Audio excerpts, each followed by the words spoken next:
হুমায়ুন কবিরের সঙ্গে বৈঠক প্রসঙ্গে সিপিএম রাজ্য সম্পাদক সহ সেলিম বললেন, সেলফি তোলা মানেই প্রেম নয়। কারো মুখে ঝাল না খেয়ে চেখে দেখেন তিনি। বিজেপি তৃণমূলের বিরুদ্ধে যারা সবার সঙ্গে আলোচনা চান, জোট নিয়ে কংগ্রেস সভাপতির সিদ্ধান্তহীনতা নিয়ে সরব হলেন। কথা বলা মানে সব নয়। অনেক সময় বিয়ে বাড়িতে কারোর সঙ্গে দেখা হয়, কেউ কেউ সেলফি তুলে নেন। সেলফি তোলা মানে প্রেম নয়। আমি প্রথমে চেকে রেখে আসলে কি চাইছে তারপর দলে আলোচনা হবে, তারপর সিদ্ধান্ত হবে। সবই তলিয়ে নিয়ে হয়, বাজিয়ে নিতে হয়। বিজেপি এবং তৃণমূল মিলিয়ে বাংলার মানুষকে ভাগ করছে। আমরা সব মানুষকে এক কাট্টা করছি। আমরা বলছি মন্দির মসজিদ বলো না, কাজের কথা বলো, শিক্ষার কথা বলো।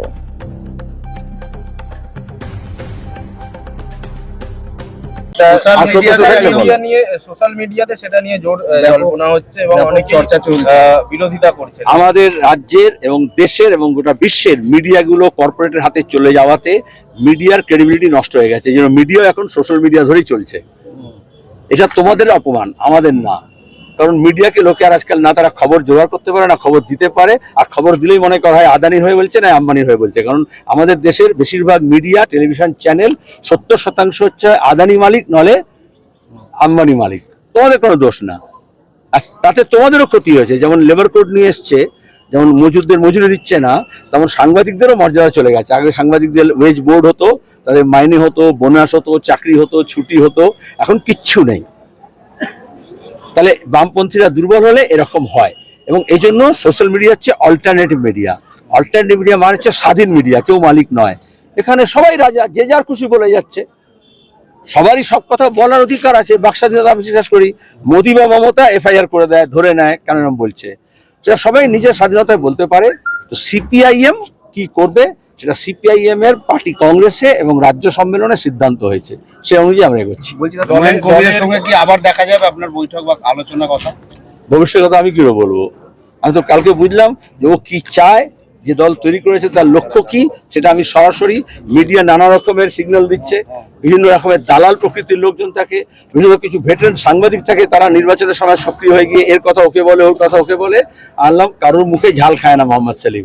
আমি সরাসরি test of pudding is eating, আমি একটু চেখে দেখি আসলে ও কি চাইছে।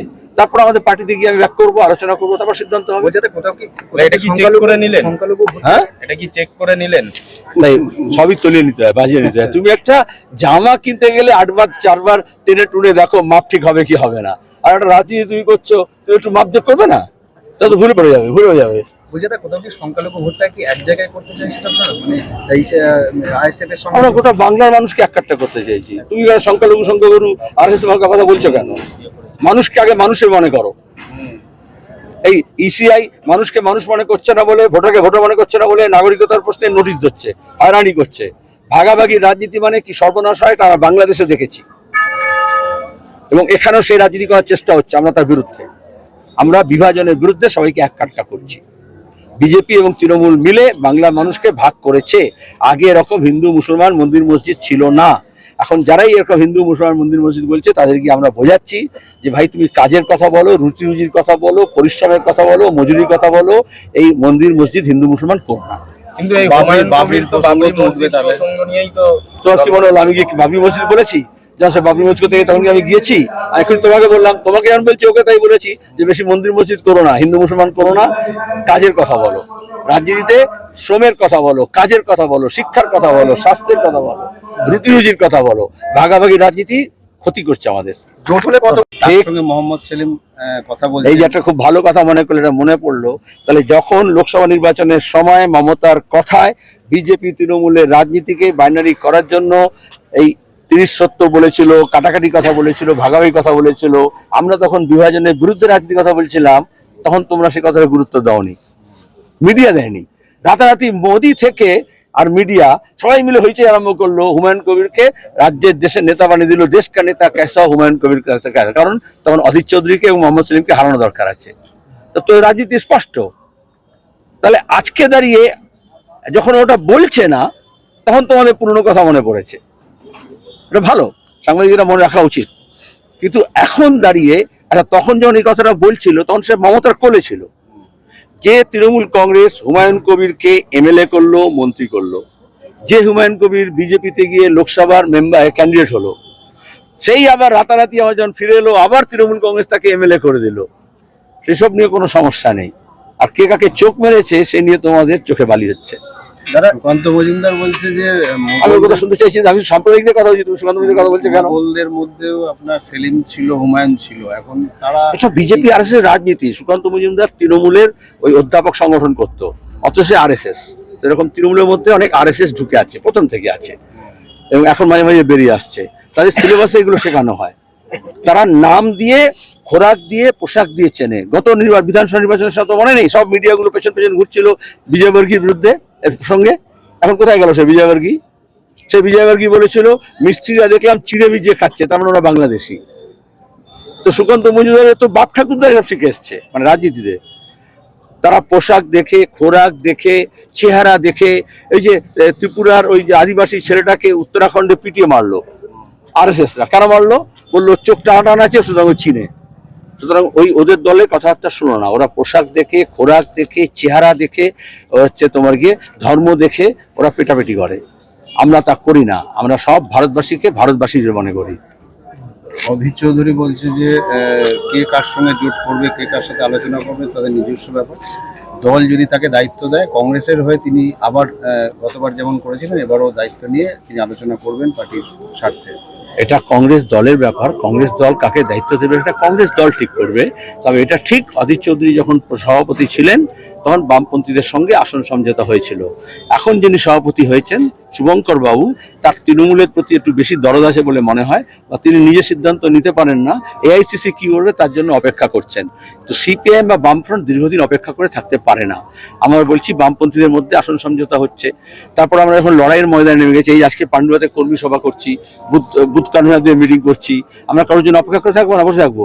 এটা কংগ্রেসকে ঠিক করতে হবে, সে বিজেপির সঙ্গে যাবে না তৃণমূলের সঙ্গে যাবে না বামেদের সঙ্গে যাবে।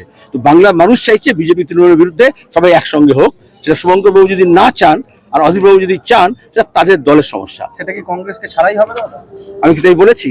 কংগ্রেস দলকে সিদ্ধান্ত নিতে হবে। আমি তো কাউকে ছাড়ছি না, কিন্তু আমি তো কাউকে পায়েও ধরতে পারবো না। আমরা পরিষ্কার বলেছি, আগে অবস্থান পরিষ্কার করতে হবে যে আমরা বিজেপি এবং তৃণমূলের বিরুদ্ধে। সেটা এখনো শুভঙ্করবাবু বলতে পারছেন না। উনি ওজন করে দেখছেন তৃণমূলের সঙ্গে গেলে লাভ, না বিজেপির সঙ্গে গেলে লাভ, না তৃণমূলের কংগ্রেস সঙ্গে গেলে লাভ, বা সিপিএম এর সঙ্গে গেলে লাভ। রাজনীতি এরকমভাবে হয় না, নিজেকে স্পষ্ট ভূমিকা নিতে হয়। 21-এ যখন আপনারা আইএসএফ কে নিলেন তখনও একটা দেখা গিয়েছিল আপনাদের শরিকদের মধ্যেই ফরওয়ার্ড ব্লক চাইছিল না, বা কংগ্রেসের আপত্তি ছিল। এবারে কি আইএসএফ বা এই হুমায়ুনের কথা বলছেন, আপনারা সবাইকে নিয়ে কি চলা সম্ভব? এখন হুমায়ুনের কথা আমি বলিনি, তুমি বলছো।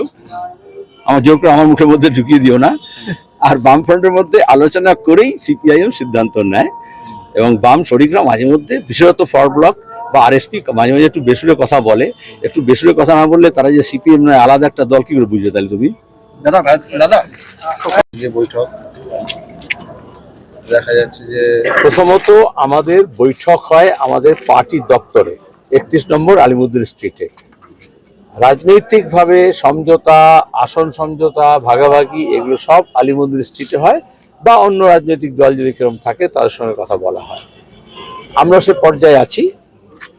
এজন্যই বামফ্রন্টের মধ্যে আমাদের শরিক দলগুলোর সঙ্গে আসন সমঝোতার প্রক্রিয়া চলছে, এবং 2-1 দিনের মধ্যে সেটা শেষ হবে। আমরা আগে থেকেই বলে দিয়েছি, আগে বামফ্রন্ট, তারপরে অনেক বামপন্থী দল আছে, ব্যক্তি আছে, গোষ্ঠী আছে যারা বামফ্রন্টের মধ্যে নেই, কিন্তু এখন বিজেপি এবং তৃণমূলকে হারানোর জন্য তারা এককাট্টা হচ্ছে, তাদের সঙ্গে কথাবার্তা চলছে। তাদের সঙ্গে আসন সমঝোতা হয়ে গেলে, বাম কনসলিডেশন হয়ে গেলে রাজ্যে, তার ভিত্তিতে যারা বিজেপি এবং তৃণমূলের বিরুদ্ধে টেকসই লড়াই দেবে, শেষ পর্যন্ত থাকবে, এবং মানুষের কথা, কাজের কথা, শিক্ষার কথা, স্বাস্থ্যের কথা, পরিবহনের কথা, রোজগারের কথা, 100 দিনের কাজের কথা, আবাসের কথা, ফসলের দামের কথা, সারের কালোবাজারের বিরুদ্ধে কথা বলবে, তাদের সঙ্গে আমরা কথা বলবো। এবার সবার হচ্ছে, কালকে রাত্রি থেকে দেখলাম হঠাৎ মিডিয়া জেগেছে, যারা প্রত্যেকটা ভোট 21-এর ভোটে এবং 24-এর ভোটের আগে আমরা দেখেছি জানুয়ারি মাস থেকে মোটামুটি মিডিয়াগুলো সিপিআইএম কে বয়কট করে দেয়। লাল ঝান্ডা যে আছে, সিপিআইএম যে আছে, তারা যে লড়ছে, মাঠে ময়দানে আছে, এর খবর থাকে না। ওই টেলিভিশন চ্যানেলকে এরকম ভাগ করে দেয়, একদিকে মোদি আর একদিকে মমতা, তারপরে ব্যাপক কুস্তি দেখায়। এইবারে সেই বাইনারি ভাঙছি আমরা, বাংলা মানুষই ভাঙছেন। কারণ এই সিবিআই দপ্তরে গিয়ে মমতা যেভাবে ফাইল নিয়ে আসলেন, এবং সিবিআই চুপ থাকলো, ওই প্রতীক জৈনের দপ্তরে গিয়ে যেভাবে ভাইপোর কয়লা পাচার বালি পাচারের কাণ্ডে বিজেপি শেল্টার দিচ্ছে তাদেরকে, যেভাবে মমতা এখন দিল্লিতে গিয়ে আবার আলাপ আলোচনা করবেন এই এসআইআর নিয়ে যা হচ্ছে, যেভাবে মানুষকে হয়রানি করা হচ্ছে, সেখানে মানুষ এখন কেন্দ্র এবং রাজ্য উভয় সরকারের বিরুদ্ধে, বিজেপি এবং তৃণমূলের বিরুদ্ধে জোট বাঁধছে। সিপিআইএম প্রথম থেকে বলেছে, আমাদের পার্টির কর্মসূচি এটাই যে যেভাবে ফাঁসির শক্তি বাড়ছে তার বিরুদ্ধে বৃহত্তম ঐক্য আমরা গড়ে তুলব। এটার ব্যাপারে যে যারা পরিবেশ নিয়ে কাজ করে, যারা বিভিন্ন সামাজিক গোষ্ঠী নিয়ে কাজ করে, যারা নদী নিয়ে কাজ করে, তাদের সঙ্গে আমরা কথা বলছি এবং এটা ঘোষিত। পার্টি রাজ্য সম্মেলন ডানকুনিতে হয়েছিল, সেখান থেকে আমরা বলেছিলাম বিজেপি তৃণমূল বিরোধী যারাই অবস্থান নেবে তাদের সবার সঙ্গে আমরা কথা বলবো। এক, এবার সবাই চটজলদি সমাধান চায়, কথা বলা মানেই সব নয়। অনেক সময় বিয়ে বাড়িতে কারোর সঙ্গে দেখা হয়, কেউ কেউ সেলফি তুলে নেয়, তার মানে কিন্তু প্রেম করছে না, তার মানে বিয়ে করছে না। কোনো পাগলেরও মনে করে বোধহয় যেই সেলফি তুললো বোধহয় আমার প্রেমে পড়ে গেছে। সিপিআইএম এটা মনে করে না। সিপিআইএম এর জোট, সমঝোতা, আন্দোলন সংগ্রামের মধ্য দিয়ে পরীক্ষিত হয়ে তার উপর তৈরি হয়। এতদিনের বামফ্রন্ট, 34 বছর বামফ্রন্ট সরকার চালিয়েছি আমরা, এতদিন আমরা ভোট লড়ছি, তাও তাদের মধ্যে আসন সমঝোতায় এখন আমরা ডিসেম্বর থেকে জানুয়ারি 4 দফা করে বৈঠক করেছি, কারণ কোনো যাতে ভুল বোঝাবুঝি না থাকে, সবাই ঐক্যবদ্ধ করতে পারে। তাহলে বামফ্রন্টের মধ্যে একটা ফ্রন্ট আছে, তার মধ্যে আসন সমঝোতা করে 4 দফা আলোচনা করতে হয়। তারপরে বামফ্রন্টের বাইরে যারা আছে, সিপিআইএমএল, আইএসএফ, তাদের সঙ্গে আমরা কথা বলছি। 1 দফা 2 দফা আলোচনা হয়েছে, আরো কয়েক দফা আলোচনা হবে, তারপর আসন সমঝোতা হবে।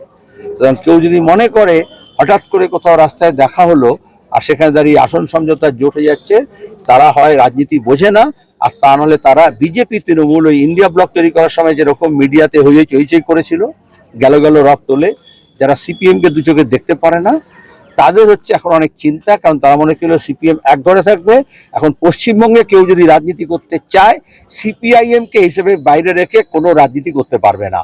আর সিপিআইএম কে রাজ্য সম্পাদক হিসেবে বুঝতে হবে, যারাই রাজনীতি করছে কে কি করছে, কার পেছনে কি আছে, কোন কলকব্জা আছে, সেটা আমাদের বুঝে নিতে হয়। হুমায়ুন কবির কে সেকুলার মনে করছেন আপনারা? অনেকে সার্টিফিকেট দিয়েছি, কেউ সার্টিফিকেট দেবে। এটা ভালো লাগলো যে মোহাম্মদ সেলিম যদি কারোর সঙ্গে কথা বলে তাহলে সে রাতারাতি সেকুলার হয়ে যায়, এই বিশ্বাস আপনাদের আছে। এটা আমরা বলে নয়, 100 বছর ধরে কমিউনিস্ট পার্টি এই রাজ্যে, এই দেশে যে রাজনীতি করেছে, এটা তার ফসল। আমাদের পূর্বসূরি এটা বুঝিয়ে দিয়ে গেছেন। কিন্তু এটা আমি যাই, তোমাদের সঙ্গে যে কথা বলছি, তোমাদের সবাই সৎ সাংবাদিক বলতে পারবে? কেউ যখন যে ছবি তুলে বলে মোহাম্মদ সেলিম কথা বলছিলেন পান্ডুয়াতে সাংবাদিকের সঙ্গে, তারা সব সৎ সাংবাদিক ছিল। আর অনেক সময় ফেক সাংবাদিকও থাকে, ফেক সিবিআই অফিসার থাকে, ফেক পলিটিশিয়ানও থাকে, fake MLA, fake vaccine, fake doctor, fake উকিল, ফেক জাজ পর্যন্ত পাওয়া গেছে।